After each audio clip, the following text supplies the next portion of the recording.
Hey everybody, happy Black History Month. It is your girl Barbie J here on screen, and I am here with another one of Tyler Perry's comedy dramas, The Oval, Season 4, Episode 19.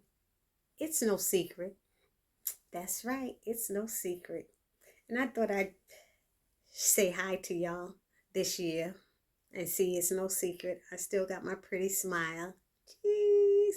Anyway, let's get on with this episode. But before we get started, you know what I'm going to say. Please don't forget to subscribe to my channel. Hit the notification bell. It'll let you know every time Barbie J uploads a new video. Then I ask that you hit that thumbs up button, right? Hit the thumbs up button, which is the like button. Write a comment and share if you feel like sharing. Hey. Anyhow, let's start off with this episode. I don't even know what to say about it. I guess the ending part was exciting and stupid at the same time. That's all I want to say. But it starts with Sharon finding Barry's cell phone, calling it to make sure that it's his. So it's so funny that Barry been missing all this damn time, but his cell phone is still charged up. Unless the Rakaduchis charged it and then put it under in Kareem's house. We still don't know why Barry's body was left in Kareem's house and how this is so confusing. And what Kareem did by hiding the body and rolling it up and dumping it, he just made things more messed up for himself. He really did. He made himself look so guilty till it doesn't even make sense right now. So anyway, she's calling it to make sure, and she's about to leave, but then Kareem comes out back into the living room and says, he wants to tell her what he did, something bad, but then he can't tell he could tell something's wrong with her. And he's like, what's wrong with you? And she's like, it's nothing. And he asks what's she hiding behind her back? And she was like, it's just my phone. It's my phone. And he's like, no, it's not. And he senses something's wrong and he grabs it from her and asks, why is there blood on it? And he asks, whose phone is it? And then she admits whose it is and that he left it at home. Said Barry left it at the house. I never heard her say Barry, but she said I think she said at the home. Then Kareem says Sharon sits down so he could tell her everything that's happened. And he's getting all forceful with her, which I'm not liking. He's putting his hands, he's forcing her down, but that little punk behind, that ain't what I wanted to say, but his punk ass is like, couldn't even stand looking at the body or rolling it up, and he was getting sick and everything else. But you could be tough with Sharon and putting your hands on her. He did it at the end too, and I didn't like that. So anyway, it switches over to Simone. Oh boy. She calls Victoria and wants to meet with her. And of course, Victoria is being her own nasty self, calling Simone out of her name and everything and saying neither of them likes the other. So what do you want? And so she tells Victoria that she found the earring and in her husband's pocket and that whatever she is planning won't work. But I thought she said that she knows Eli is not being faithful. But when Victoria told it to Eli, she told him that she said she knows he is. So I'm confused about that. But anyway, she's like, what do you want, biatch? Victoria says, are you, she's saying, well, whatever you plan is not going to work. So Victoria's like, are you done? Are you done? And Simone said, I'm just getting started, biatch. And I was like, oh, okay, we going there. So then it switches over to Alonzo, who goes to see Alan and lets him know that he just saved his life by giving him that coke. And he wants for them to go out and have a beer after work. And Alan is like, I could use like 8 beers after work after what we've been through. So then Alonzo gets this text from Hunter looking for him. And then Hunter comes busted into Alan's office yelling at Alonzo like a child about the coke that he gave him. It's weak. And then he notices Alan and asks Alonzo, does he know him? And he said, of course I do. He's my friend. We're friends. And I'm sitting there going, do these people not pay attention to anything in this White House? Nobody knows who knows anybody. I don't know. It seemed like every episode, Alan and Alonzo have to tell people that they're friends. They're the only 2 damn Puerto Ricans up in... Oh, no. Is Alan Puerto Rican or is Alan Italian? I don't know. Anyway, so where am I at? He asks, he said we're friends, and Hunter proceeds to tell him that he was effing Alan's girlfriend, and that Alan is a little biatch because he walked in and saw them and watched, and then he didn't do anything, and then got Ellie killed. I said, what? He said that Alan, he said that Alan used to beat Ellie, because that was the story Ellie had told. And I was like, he said he beat him like beat her like a dog. So Alonzo tries to get Hunter to leave so that they can discuss it in the Oval Office, and Hunter leaves, and Alonzo tells Alan that he needs to make a drug run for the president. So Alan gives him the name of an address of a pharmacy that sells drugs out of it, and he's like, really? And he's like, yeah, it's not that far away. So Alan calls Antonio to let him know that he has someone on their way to the pharmacy, and he tells him he will call Alan back. And when he does call Alan back, Antonio asks him what he needs. And Alan's saying that this time he needs it laced with fentanyl. And I'm like, is that the drug? I got confused because it's the fentanyl for what Alonzo's picking up, because while they're talking, and Antonio's telling him that stuff will kill you, Alan said, no, we're good. And Antonio's like, you sure? Because you got this? Because I'm not going to jail for murder. I'm not doing it. And then Alan tells him that he's coming to get it after work. So that's why I'm like, is Alan really coming to get it? Or is that what he sent Alonzo for? So I got confused. I don't know. You know that TP writer, so it could be anything. So Antonio calls the pharmacy. Dale answers, and he asks for Kareem, and Dale says he's not there. And then he asks to check on a prescription, and Dale checks on it under the name he gave, and let Antonio know that it's there and it's ready. So I'm not sure when he hung up why Dale decides to start looking into the prescription order bag. But he's like, what? Then he started looking into all of them and sees the drugs, and he's like, what? He turned into Little Wayne. He's like, what? And he pulls out the drugs and puts them back in the counter, and then he put it back in. I was like, boy, you better leave that stuff alone and stop touching everything, because it made no sense to me. I was like, okay, what is going on? How did they work there all this time in Sharon and nobody knows about this drug in these bags? First of all, I thought they the ones who packed the bags anyway. Aren't they? They're in the pharmacy, or is Kareem the only one who does everything?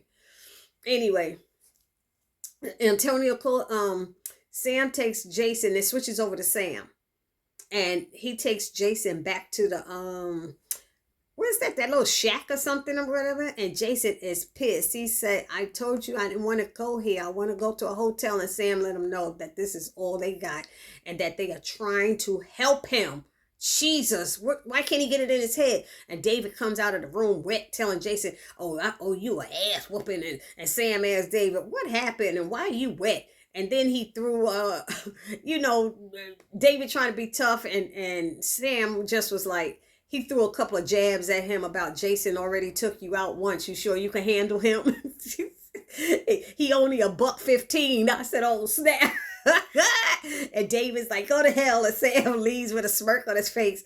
And Jason's laughing. Jason's laughing. And it just was like, you sure you don't want to get out of those wet clothes? Like just ignoring David, because he deserves to be ignored. You're supposed to be this high profile, whatever, security, I don't know. And you just let this little boy get away.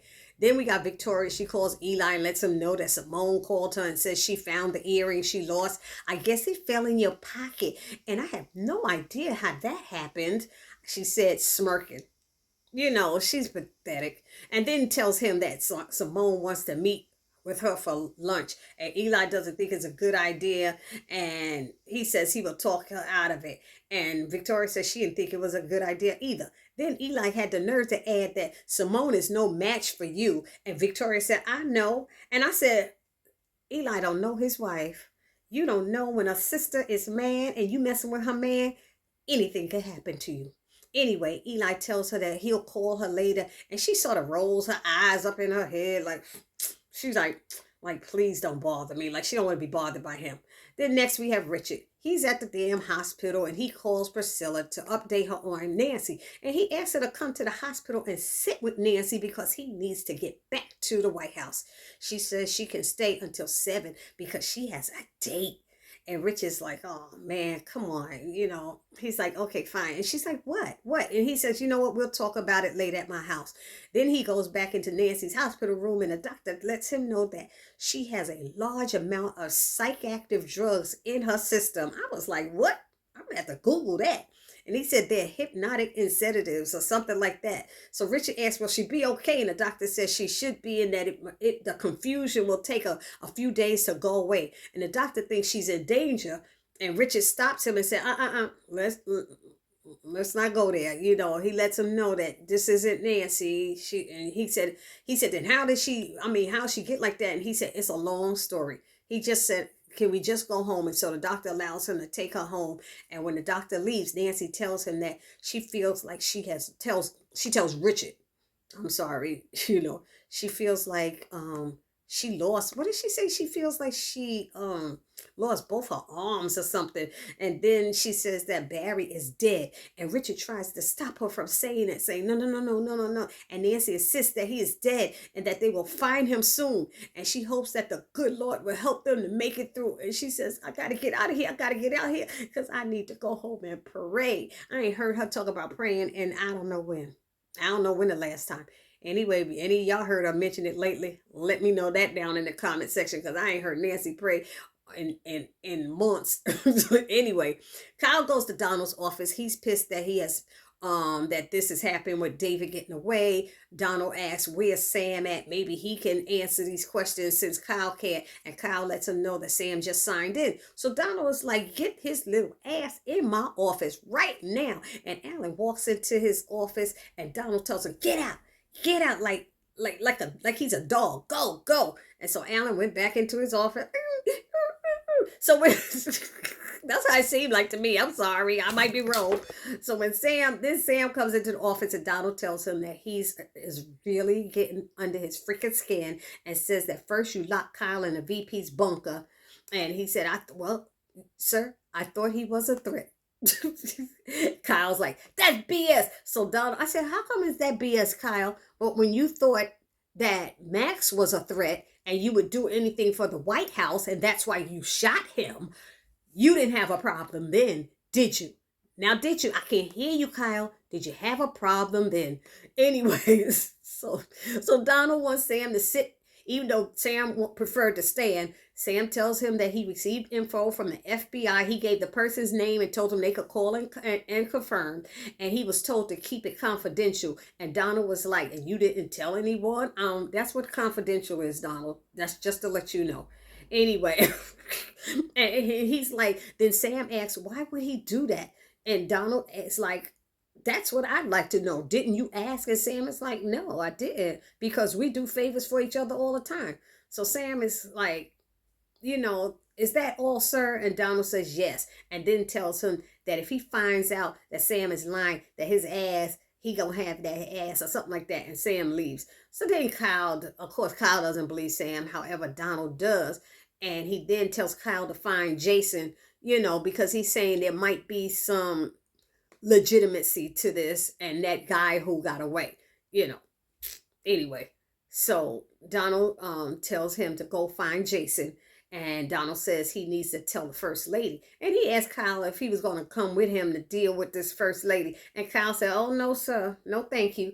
He's like, so you going to just let me go in there and talk to her by myself? And Kyle said, well, you like biatches. You married one. And I said, oh, snap. But Donald came back with and said, apparently I like effing one too. And then Kyle says, not very often. And that's what Donald said, get the freak out.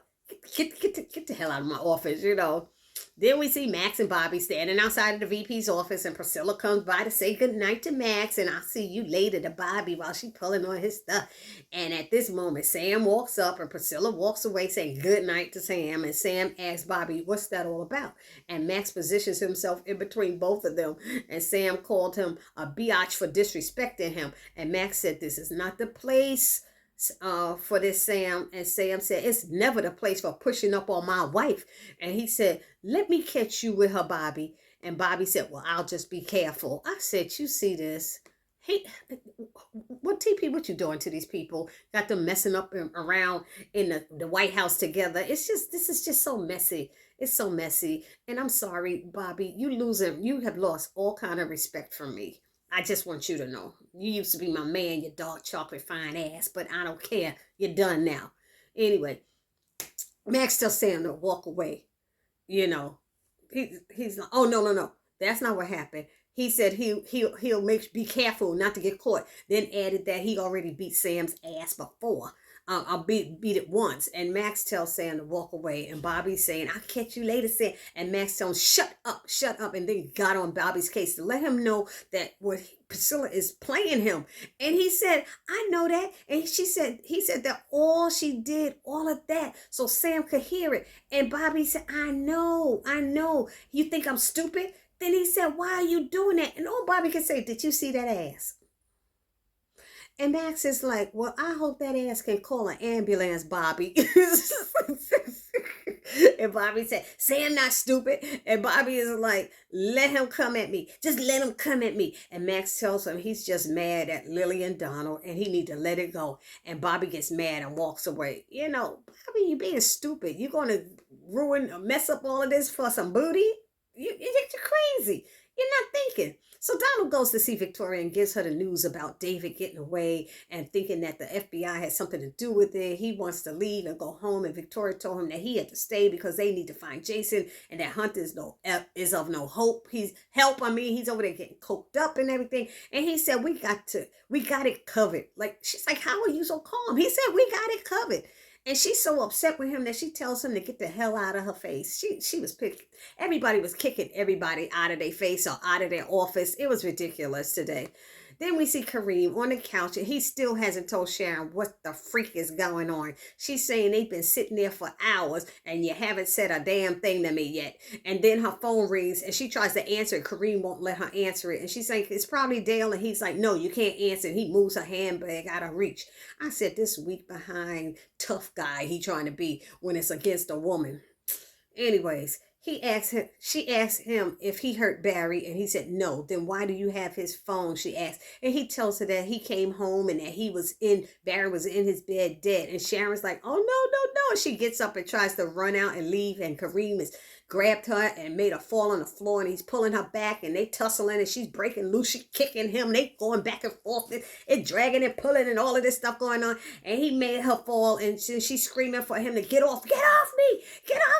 And she trying to break loose from his grip. And that's how that scene ended. And then the show ended with Alonzo showing up at the pharmacy and asking Dale to pick up a package. This was so crazy. He asked to pick up the package for Jacob Storeward or something like that. And Dale grabs the bag and said, oh yeah, those are here. And he brings it up and told him, he grabs one bag and says, yes, they are here. I don't know what they are. He had one bag that I saw.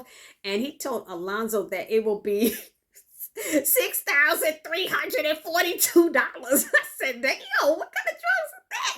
You know, and Alonzo was like, what? And he turned it to Lil Wayne. He was like, what? He was like, what? And then Alonzo asked Dale, what is he doing? He's like, what are you doing? You selling illegal drugs? See, he started thinking to get them drugs for the president. He started going, and he tells him, no, that I don't even know what's in those bags. And he opened his jacket and showed the badge, showed his Secret Service badge. I guess that's what it was. He let him know that he's law enforcement, and then asked Dale if he wants to go to jail. And Dale's like, no. He's like, put your hands on the counter. He told him to do all this stuff. And Dale's like, no, that's a mistake. And he come behind there about to handcuff him. So that's how it went off. It was crazy, y'all. I don't know what's going on, but that's how this episode went down. Y'all let me know what y'all thought about it. And don't forget to subscribe to my channel. It's your girl, Barbie J, saying I'll see you in the next video. Peace.